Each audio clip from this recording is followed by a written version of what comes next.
नमस्कार दोस्तों, प्रसिद्धि गुरु चैनल में आप सभी लोग का एक बार फिर से स्वागत है।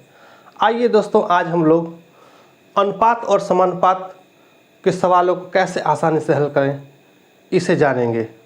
तो आइए पहले समझते हैं कि अनुपात होता क्या है। दो मात्राओं या दो राशियों के बीच में जो तुलना होती है या भाग करके लिखते हैं, बटे में लिखते हैं, तो यही क्या होता है, अनुपात होता है।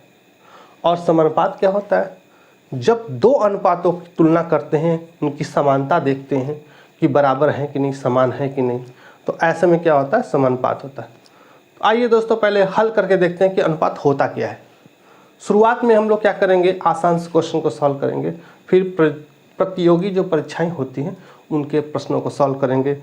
हम इस वीडियो में खास तौर से आय आधारित योग्यता परीक्षा वाले बच्चों को ज़्यादा, इस वीडियो में हम लोग आय आधारित योग्यता परीक्षा वाले बच्चों के जो आने वाले प्रश्न हैं उनको ज़्यादा सॉल्व करेंगे। ठीक है, आइए देखते हैं। हमारा पहला प्रश्न है, यदि ए का आय 35%, यदि ए के आय का 35%, बी के आय का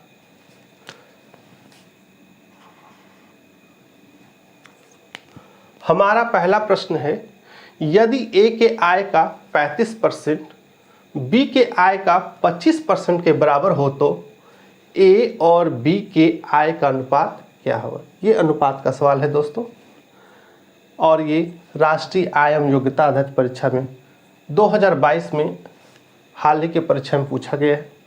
आइए देखते हैं कैसे हल करते हैं इसको।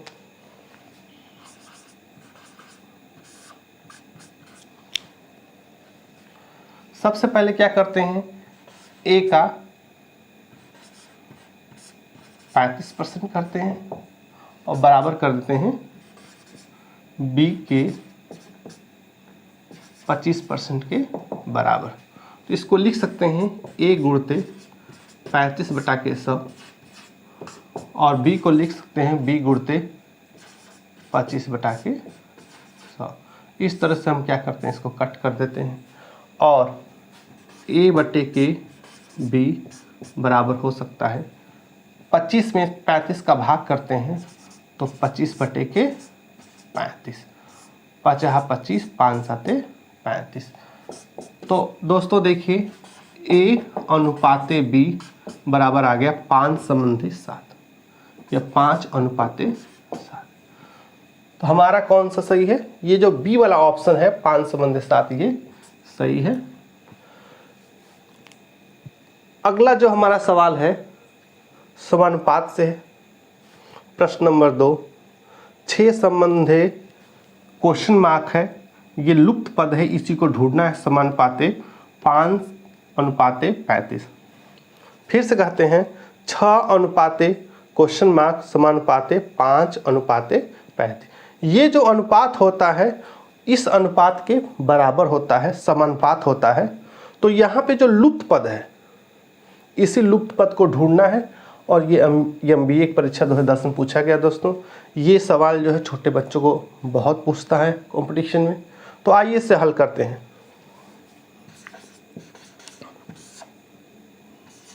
ठीक, अनुपाते हम क्या कर सकते हैं, यहाँ मान लेते हैं कि ये x कोई क्वांटिटी है, समानुपाते 5:35। ऐसे सवालों में क्या करते हैं, जो बाहरी क्वांटिटी होती है उनको एक साथ गुणा करते हैं और जो अंदर को होती है उसको एक साथ गुणा करते हैं। तो हम लिखेंगे 5 × x, 5 × x, 5 × x बराबर 6 × 35। और क्या करते हैं, 5 से भाग कर देते हैं तो x बराबर 6 × 35/5, 5 से 5×7=35, 7×6=42। इस तरह से जो लुप्त पद है वो हमारा क्या है, 42। कहीं जाइएगा नहीं दोस्तों, हमारे चैनल बने रहिए, और भी हम अच्छे अच्छे इंटरेस्टिंग सवालों को हल करेंगे। और काफ़ी आज का जो क्लास है काफ़ी मज़ेदार होने वाला है।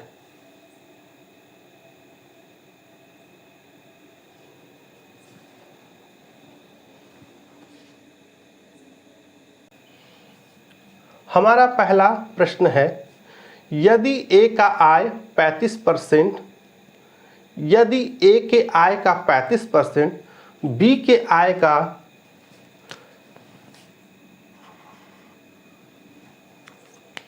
हमारा पहला प्रश्न है, यदि ए के आय का 35%, बी के आय का 25% के बराबर हो तो ए और बी के आय का अनुपात क्या होगा। ये अनुपात का सवाल है दोस्तों, और ये राष्ट्रीय आय एवं योग्यता आधारित परीक्षा में 2022 में हाल ही के परीक्षा में पूछा गया है। आइए देखते हैं कैसे हल करते हैं इसको।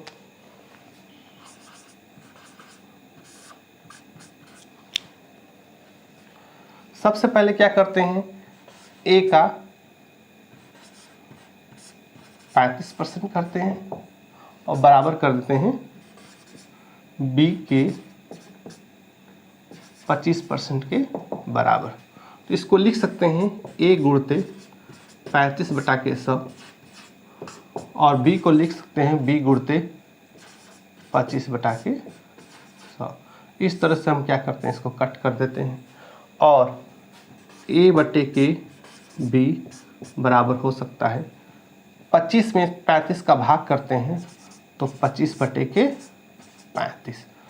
5×25 5×7 35।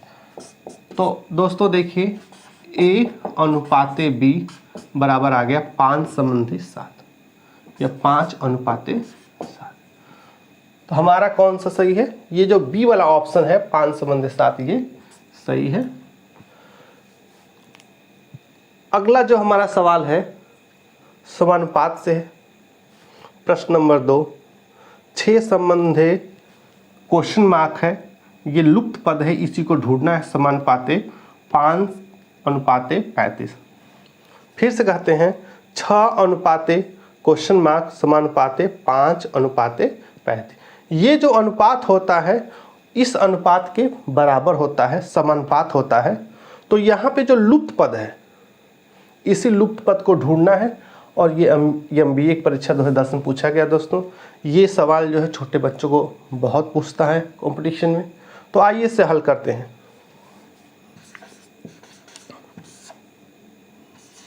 ठीक अनुपाते हम क्या कर सकते हैं, यहाँ मान लेते हैं कि ये x कोई क्वांटिटी है,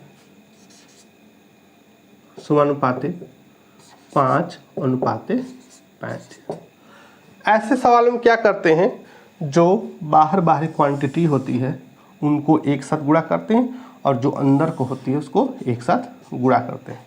तो हम लिखेंगे 5 × x, 5 × x, 5 × x बराबर 6 × 35।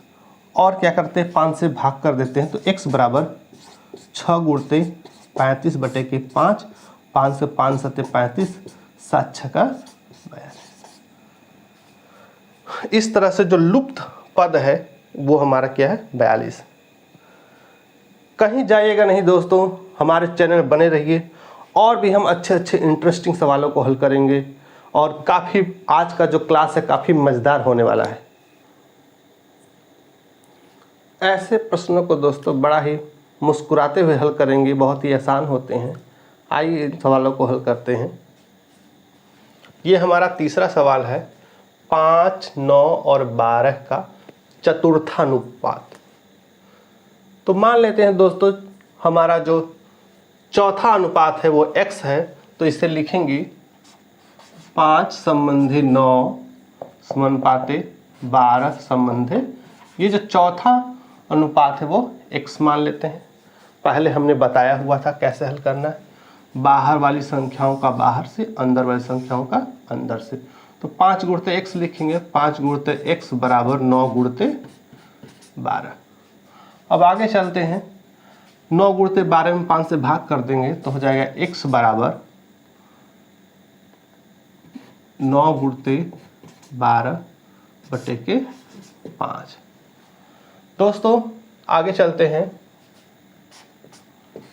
12 × 9 = 108, 5 से भाग करेंगे, ये हमारा हो गया 5 दूना के 10, 5 एकम 5 बचा 3, तो 5 छक्का 30। तो हमारा 21.6 आ गया। ये हमारा जो है चतुर्थानुपात है। अगला सवाल करते हैं 18 और 24 का तृतीयानुपात क्या है। 18 और 24 के बीच का तृतीयानुपात क्या है, तो आइए हम मान लेते हैं कि हमारा जो तृतीयानुपात है वो x है। तो कैसे करते हैं इसके लिए, ऐसे सवालों में 18 संबंधी 24 समानुपाते 24 अनुपाते x, ये जो है दोस्तों हमारा ये तृतीयानुपात है। तृतीयानुपात के सवालों को इसी तरह से हल किया जाता है, ऐसे ही निकालते हैं, यही ट्रिक है। तो बीच वाले संख्याओं का बीच से, बाहर वाले संख्याओं का बाहर से गुणा कर देंगे। तो 18 गुणते x, 24 गुणते 24। ठीक, अब इस 18 से क्या करेंगे, 24 गुणते 24 में भाग कर देंगे। x बराबर हो जाएगा 24 गुणते 24 बटे के 18, 6 3 18, 6 चौके 24 और 8 3 के 24, 8 चौके 32। तो ये जो हमारा तृतीय अनुपात है दोस्तों, ये हमारा आएगा 32। ठीक है, अगला सवाल हल करते हैं हम लोग 6 और 24 का मध्यानुपात। तो मध्यानुपात निकालने का थोड़ा ट्रिक अलग है, आइए इसे हल करते हैं। मध्यानुपात बराबर होता है कड़ी में पहला पद गुणते दूसरा पद, तो 6 गुणते 24। ठीक है, इसे हल करते हैं। ये हो गया 6 गुणते 4 6 के 24 लिख लें, इसको लिख सकते हैं 4 गुणते 24, और 4 को हम 2 गुणते 2 भी लिख सकते हैं। इस तरह से 6 एक निकलेगा, 1 2 निकलेगा, तो हमारा हो गया 6 गुणते 2 बराबर 12। तो 6 और 24 के बीच का मध्यानुपात कितना है बच्चों, 12 है। तो इस तरह से हम लोग मुस्कुराते हुए सवालों को हल करेंगे, काफ़ी आसान है। आइए कुछ और डिफ़िकल्ट और कॉम्पिटिटिव सवालों को बहुत ही आसानी से हल करके दिखाते हैं। अगला क्वेश्चन जो है बहुत इम्पॉर्टेंट है दोस्तों।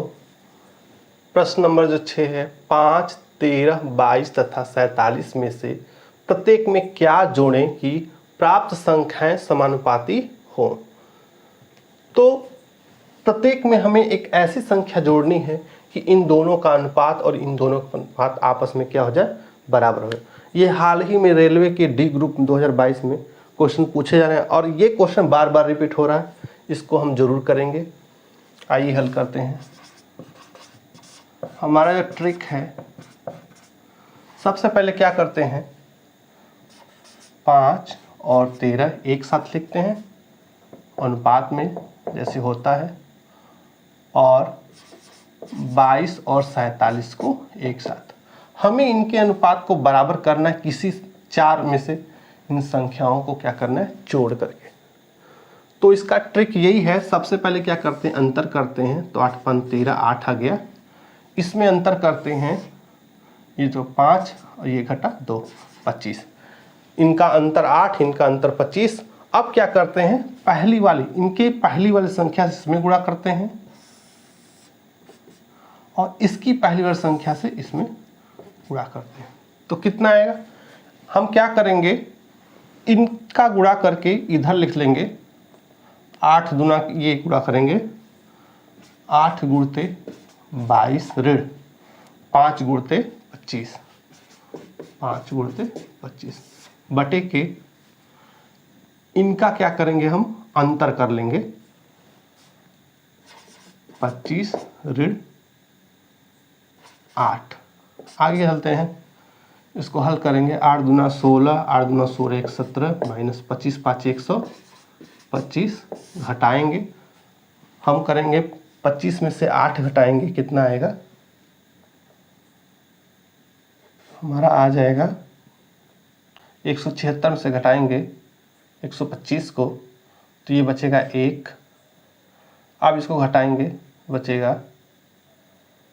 5, इसको घटाएंगे 51, तो हो गया 17 3 51। तो हमारा आंसर क्या आ गया, 3 आ गया। ऐसे क्वेश्चन को दोस्तों हम लोग क्या करते हैं, इसका आंसर देख के भी हल कर सकते हैं। दूसरा तरीका है, हम लोग क्या करेंगे, इसके आंसर को 2 है, 4 है, 3 है और 47। तो आप देखिए कि हम इसमें क्या करें, 5 में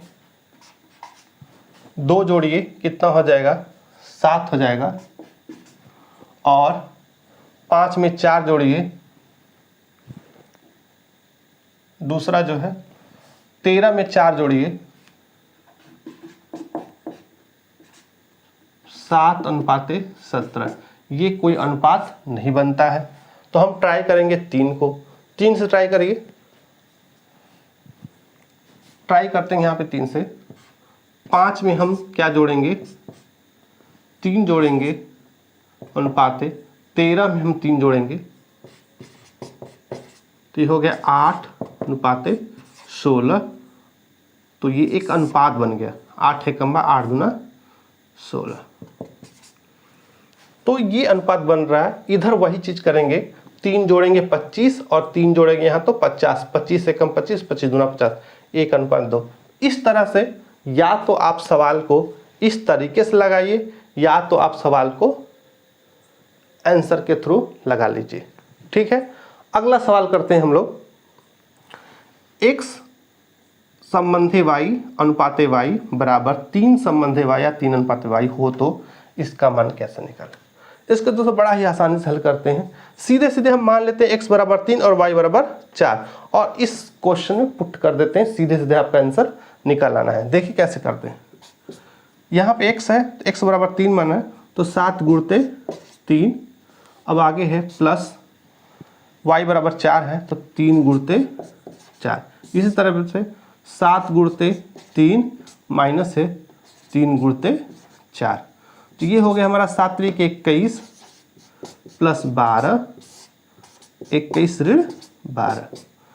हम जोड़ देंगे इसको, 2 1 3 और 2 1 3, 33 बटा के 21 में से 12 घटाएंगे तो ये हो गया 11, 11 में से हो गया 9। ठीक है, तो 21 में से 12 घटाया तो 9 आ गया, 3 3 के 9, 11 3 33, तो ये हो गया 11/3। तो हमारा जो है इसका वैल्यू हो गया 11/3 हम लिख देंगे। ऐसे क्वेश्चन जो एग्जाम में पूछ रहे दोस्तों, कहीं जाइएगा नहीं, और भी अच्छे अच्छे क्वेश्चन जो हैं हम आगे बताएंगे जो कि आपके एग्जाम में काफ़ी हेल्प करेंगे। हमारा अगला सवाल है, 2 संख्याएं 7 संबंधी 11 के अनुपात में हैं। इनमें से प्रत्येक में 7 जोड़ने पर इनका अनुपात 2 संबंधी 3 हो जाता है, तो छोटी संख्या ज्ञात कीजिए। हम लोग क्या करते हैं, ऐसे सवालों में हम लोग क्या करते हैं, मान लेते हैं और मान के सवाल को आसानी से हल कर सकते हैं। मान लेते हैं पहली संख्या क्या हो गई 7x और दूसरी संख्या क्या हो गई 11x, और इसमें क्या करते हैं 7 जोड़ते हैं, तो जो अनुपात आएगा 2 संबंधी 3 के बराबर दिखा देंगे। तो चलिए 7x में 7 जोड़ेंगे बटे 11x में 7 जोड़ेंगे और ये हो जाएगा 2/3 के। अब क्या करेंगे, क्रॉस मल्टीप्लिकेशन, तिर्यक गुणाखंड करेंगे, इसका इससे इसका इससे। आइए इससे इससे गुणा करते हैं, तो हो जाएगा 3 गुणते 7x + 7 बराबर 2 गुणते 11x + 7, 2 गुणते 11x + 7, 7 × 21 x + 7 × 21, 11 दूनी के 22 x + 7 दूना के 14। क्या करेंगे, इसको उधर ले जाएंगे और इसको इधर लाएंगे, तो हो जाएगा 22x में से 21x घटाएंगे तो केवल x बचेगा, और 21 में से 14 घटाएंगे तो 14 6 20 1 21 आएगा हमारा 7। अब पूछा क्या है, छोटी संख्या, तो इसमें छोटी संख्या कौन है, 7x है, तो 7x का हम मान निकालेंगे। 7x बराबर 7 गुणते 7 बराबर 7 7 49, तो हमारी छोटी संख्या ये हमारा आंसर हो गया। ठीक है, ठीक है दोस्तों, ऐसे ही जो दूसरा सवाल है ये भी मानने वाला है। प्रश्न संख्या 8, 2 संख्याएं 3 संबंधी 4 के अनुपात में हैं तथा इनका लघुत्तम समापवर्त 84 है। इनमें से बड़ी संख्या क्या है। ये बैंक पीओ पूछा है, एसएससी में भी पूछा है, रेलवे में पूछा है, लगभग हर परीक्षाओं में ऐसे क्वेश्चन। जैसे यहाँ अनुपात दिया हुआ है, ठीक है, और इसमें क्या है लघुत्तम समानुपात। कभी कभी क्या होता है अनुपात दिया होता है और उनका अंतर दिया होता है। कभी कभी क्या होता है उनका अनुपात होता है, लघुत्तम भी दिया रहता है, उनका अंतर दिया। इस तरह का सवाल आएगा तो इसी बेस पर हल करेंगे। तो मान लेंगे पहली संख्या 3x, दूसरी संख्या 4x। तो पहली संख्या कितनी होगी 3x और दूसरी संख्या 4x। और इन्हीं दोनों संख्याओं क्या निकाल देते हैं हम लोग, लसा यानी लघुत्तम समापवर्त निकालते हैं।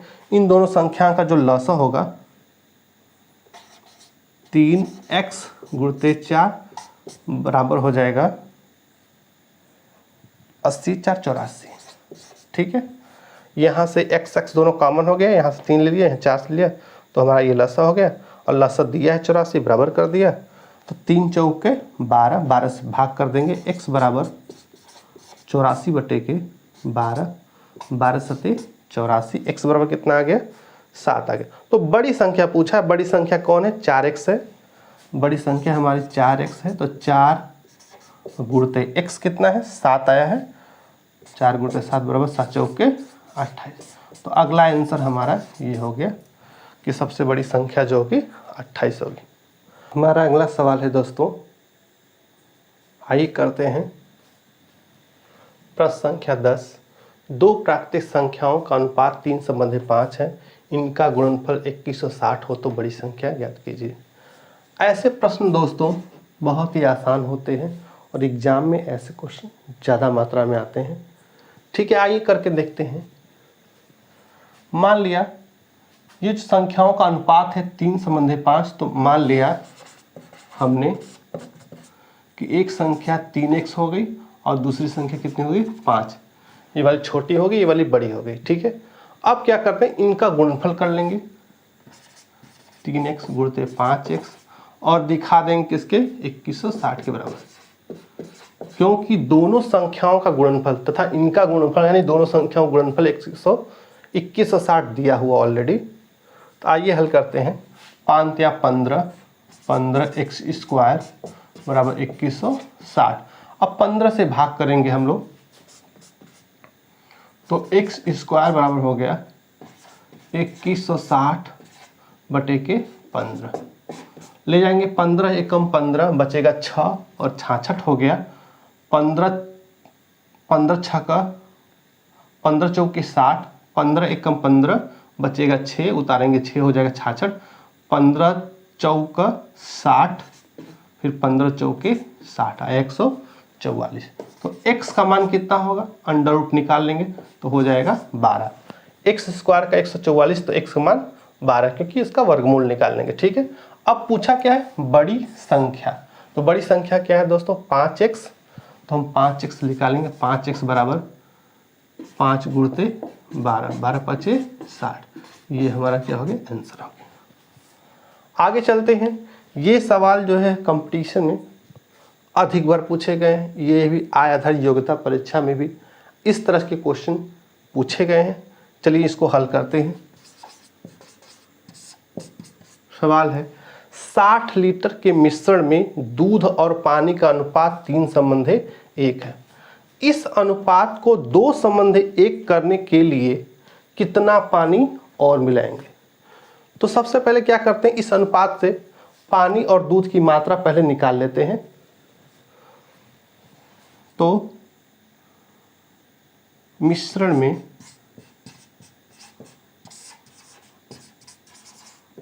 दूध की मात्रा कितनी है भाई, दूध की मात्रा पूरा अनुपात क्या है 3 1 4, जबकि हिस्सा कितना है दूध का 3। तो इसको लिखेंगे 60 गुणित 3 बटा के 4। 3 किसका हिस्सा है दूध का, अब बटे पूरा हिस्सा 3 बटे 4 यानी पूरे हिस्से में से 3 हिस्सा किसका है दूध का है।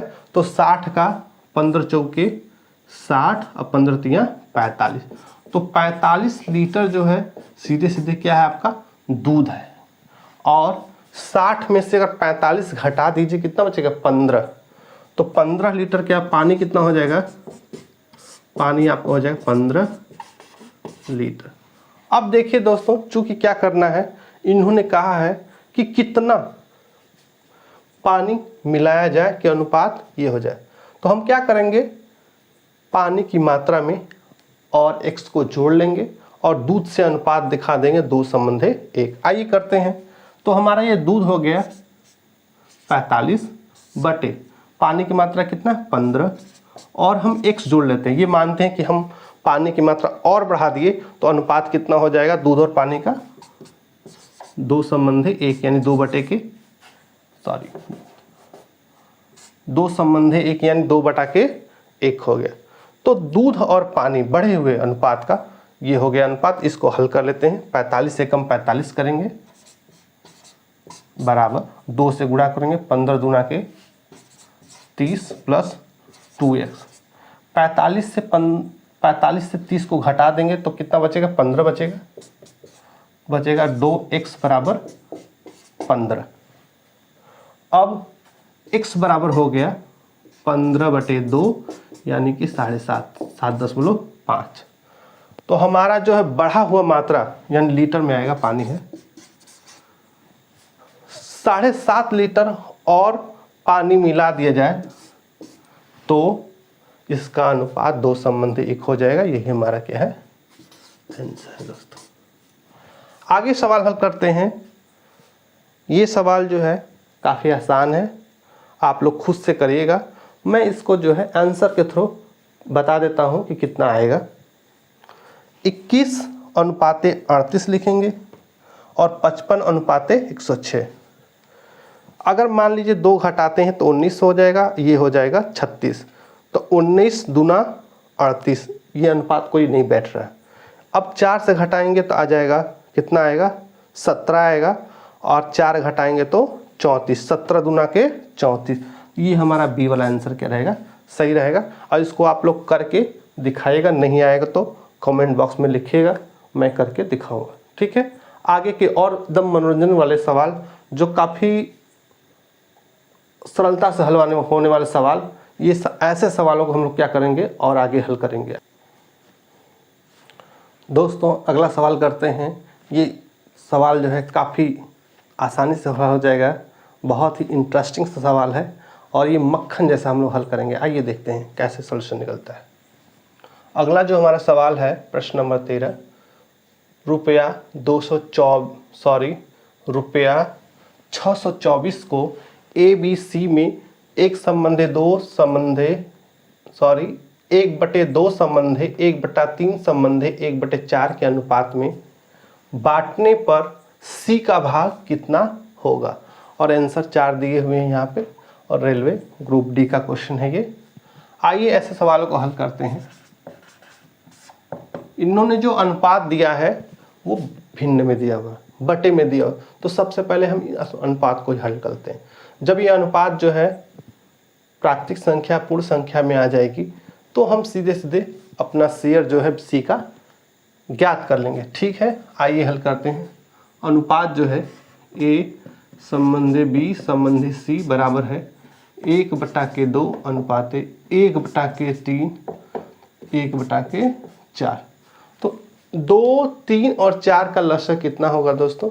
हम जब लसागु निकालेंगे 3 दूना 6, 4 3 12, तो हमारा जो लसागु आएगा इसका 12 आएगा। और हमारा यही है तरीका कि 12 से हम इसमें पूरे में गुणा कर देंगे। जब 12 से गुणा करेंगे तो कट जाएगा और हमारा जो अनुपात निकल आएगा। तो ठीक है, 12 से गुणा कर देते हैं। 12 से जब गुणा करेंगे इसमें तो 6 दूना 12, यह आएगा 6 और 12 से इसमें गुणा करेंगे 3 चौके 12। इसमें जब 12 से गुणा करेंगे तो 4 तियां 12। तो ये जो अनुपात है 1/2 अनुपात 1/3 अनुपात 1/4 वो हल होके 6:4:3 आया। तो इसमें ए का मान है 6, बी का मान है 4 और सी का मान है 3। तो पूछा है सी का भाग। हम लोग सी का भाग निकालेंगे। सी का भाग बराबर कितना है दोस्तों 624 रुपया है। तो कुल रुपया 624 गुणते सी का भाग, तो लास्ट वाला सी का भाग ये 3 है। सी का हिस्सा बटे कुल हिस्सा कितना है 6 + 4 10 3 13 बटे के 13। अब इसको हम लोग हल करेंगे। कितना होता है 13 तियाँ 39, 13 चौके 52, 13 पाँचे 65। तो 13 तियाँ 39, 13 चौके 52 हम लोग 4 बार ले जाएंगे। 13 चौके 52 बचे कितना 10 और उतारेंगे 4 तो हो जाएगा 104। तो 13 पाँचे 65, 13 छः 13 7 51, 13 9 104, 13 बाठे 104, 13 9 ठीक है 13 बाठे 104 आएगा और गुणते 3 यहाँ बचा हुआ है। हम क्या करेंगे इसका गुणा कर देंगे। 8 तिरिके 24 के 4 हाथ में लगा 2, 4 3 12, 2 14। तो हमारा आंसर आ गया 144। तो सी का हिस्सा है 144 और हमारा जो ऑप्शन ए है वो सही हो गया। हमारा हिस्सा आ गया 144। आइए अगला सवाल हल करते हैं। ये जो है क्वेश्चन एसएससी 2006 का एसएससी 2016 में पूछा गया है। 3 कारों द्वारा एक संबंधित 2 संबंधित 3 के अनुपात में दूरी तय की गई यात्रा के समय का अनुपात। तो इतना दूरी तय की गई है एक संबंधित 2 संबंधित 3 के अनुपात में और यात्रा में लगा समय का अनुपात इतना है। तो हमको चालों का अनुपात बताना है। दूरी का अनुपात दिया है दोस्तों, समय का अनुपात दिया तो चालों का अनुपात। तो आपको जैसा कि पता है चाल बराबर क्या होता है दूरी बटा के समय। तो क्या करेंगे हम दूरी के अनुपातों में समय के अनुपात से भाग दे देंगे तो चालों का अनुपात निकल आएगा। तो चालों की अनुपात बराबर हो गया, ये है दूरी का अनुपात 1:2:3 और ये जस्ट इसके नीचे ये समय अनुपात है, ये इसके नीचे ये समय अनुपात है, ये इसके नीचे एक समय अनुपात है। अब ये हो गया हमारा समय बटे के दूरी बटे के समय, दूरी बटे के समय, दूरी बटे समय, ये हो गया चालों का अनुपात। आइए हल कर दें इसे। ये लिखेंगे 1/3 अनुपात 1/3। अब क्या करेंगे पूरे अनुपात में 3 से गुणा करेंगे तो कितना हो जाएगा 3 गुणा करेंगे तो कट के 1 हो जाएगा, ये 3 एकम 3 हो जाएगा, ये 3 तरीके 9 हो जाएगा। तो हमारा अनुपात चालों का आ गया 1:3:9। तो यहाँ पे दिया है 1:3:9 तो ऑप्शन बी जो हमारा सही हो गया। आइए चलते हैं अगला सवाल हल करते हैं। इससे भी काफ़ी इंटरेस्टिंग और मज़ेदार है और इसको हल करने में काफ़ी मज़ा आएगा। ठीक है, इस तरह के प्रश्नों को बड़ा ही आसानी से हल करेंगे दोस्तों। आइए हम लोग हल करते हैं।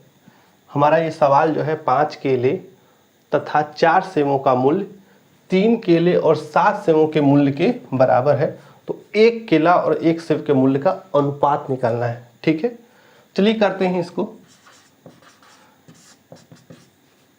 5 केले प्लस 7 सेव बराबर हो गया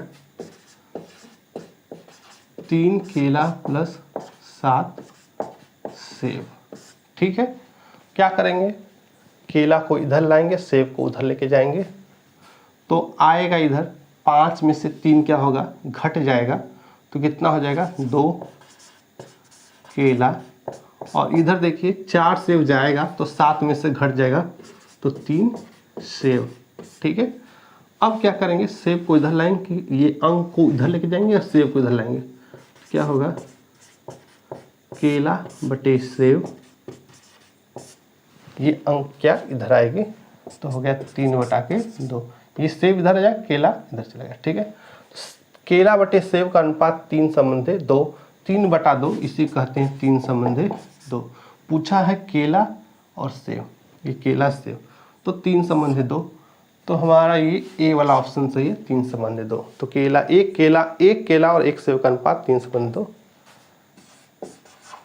अगला सवाल हल करते हैं दोस्तों। 2 संख्याओं का अनुपात 3:4 है, इनके लसा और मसल मतलब लघुत्तम समापवर्तक व महत्तम समापवर्तक का गुणनफल 2028 है। इन संख्याओं का योगफल कितना होगा। तो आइए इन संख्याओं को हल करते हैं। ये कौन संख्याएं हैं इनको निकालते हैं। सर्वप्रथम क्या करते हैं 2 संख्याएं जो हैं हम मान लेते हैं। पहली संख्या 3x है और दूसरी संख्या 4x। जैसा कि दोस्तों हमें पता है लसा और मसा गुणनफल संख्याओं के गुणनफल के बराबर होता है, ये फार्मूला है। संख्याओं का गुणनफल बराबर होता है संख्याओं का लसा गुणित संख्याओं का मसा। तो हमारा संख्याएं 3x और 4x है, इनका गुणनफल कर देते हैं 3x गुणित 4x, और लसा और मसा का गुणनफल सीधे दिया हुआ है 2028।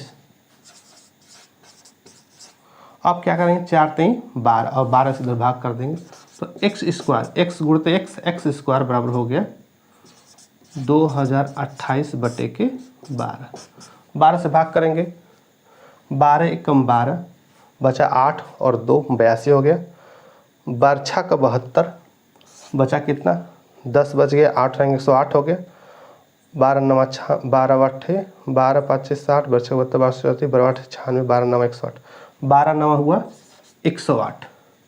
तो इस तरह से हमारा 169 आ गया, और जब x का वर्गमूल निकालेंगे तो हो जाएगा x बराबर 169 वर्गमूल है 13 का, तो हो जाएगा x बराबर 13।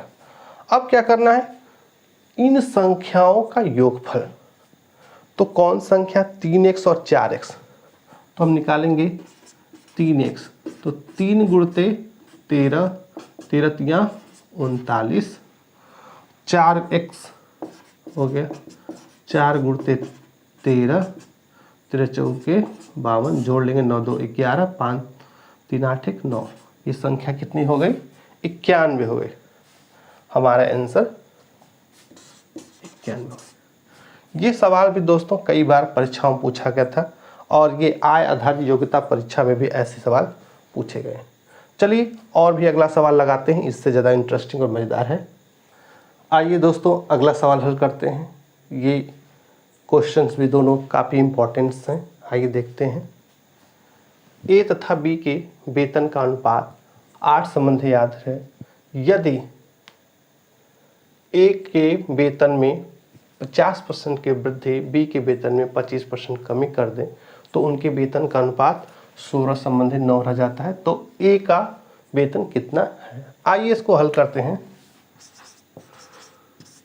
चूंकि दिया है दोस्तों ए और बी के वेतन के अनुपात 8 संबंधी 9 है, ठीक है, वेतन का अनुपात 8/9 लिख देते हैं। अब इस वेतन में जो ए का है उसमें 50% की वृद्धि कर देते हैं। तो 50% की वृद्धि कैसे करते हैं 150/100, और बी के वेतन में 25% की कमी कर देते हैं, तो ये हो जाएगा 75/100। और तब अनुपात क्या हो जाता है, तब अनुपात हो जाता है 16/9। 16/9 दोस्तों इसमें क्या है देखिएगा, कोई भी क्वांटिटी ऐसी नहीं है जिससे हम मान को निकाल सकते हैं। यदि हम इस अनुपात को 8x और 9x मानते यहाँ रखते तब भी x कट जाता। चूँकि ये पूरी की पूरी जो राशियाँ हैं अनुपात में है, इसलिए ऐसे सवालों को हल नहीं किया जा सकता, क्योंकि अभी भी आंकड़े कम हैं। तो ऐसे में क्या टिक करेंगे, ज्ञात किया नहीं जा सकता। आइए दोस्तों अगला और अंतिम सवाल हल करते हैं अपना। 1 रुपया 50 पैसे तथा 25 पैसे के 278 सिक्कों के मूल्यों का अनुपात 13 संबंधी 11 संबंधी 7 है, तो इनमें से 50 पैसे सिक्के कितने। सर्वप्रथम क्या करते हैं दोस्तों, इन मूल्यों का अनुपात लिख लेते हैं।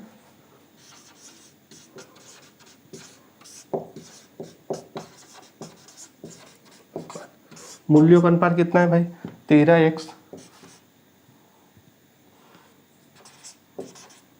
11x और 7x, ठीक है। अनुपात इतना है तो हमने क्या किया, पहले का मूल्य 13x दे दिया, दूसरे का मूल्य 11x और तीसरे का मूल्य 7x।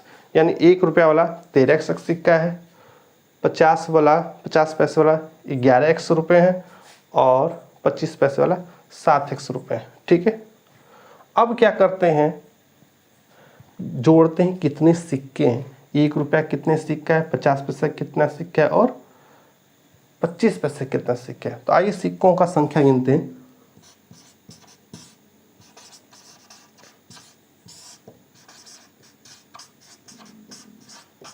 हो जाएगा 13x। ये 1 रुपये का सिक्का है, 1 रुपया भी लेंगे तो एक सिक्का हो जाएगा, ठीक है। अब 50 पैसे कितने सिक्के लेंगे कि रुपए में कन्वर्ट कर दें। 50 पैसे कम से कम 2 सिक्के चाहिए, तो 1x गुणते 2 प्लस।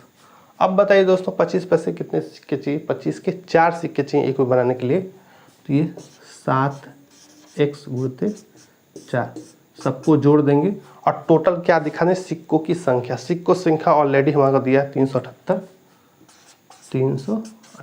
अभी सॉल्व कर देते हैं। 13x plus 22x plus 28x बराबर 378। ठीक है, इनको जोड़ लेते हैं। 28 22 जो हो गया 40, 10 50, ये हो गया 8 2 10, 10 3 13 के 3, 2 2 4 2 6, ठीक है 63x बराबर 378। तो x की वैल्यू में 63 से भाग कर देंगे। x की वैल्यू बराबर 378 बटे के 63। 6 से करेंगे 6 18, 6 6 36 37, ठीक 6 से करके।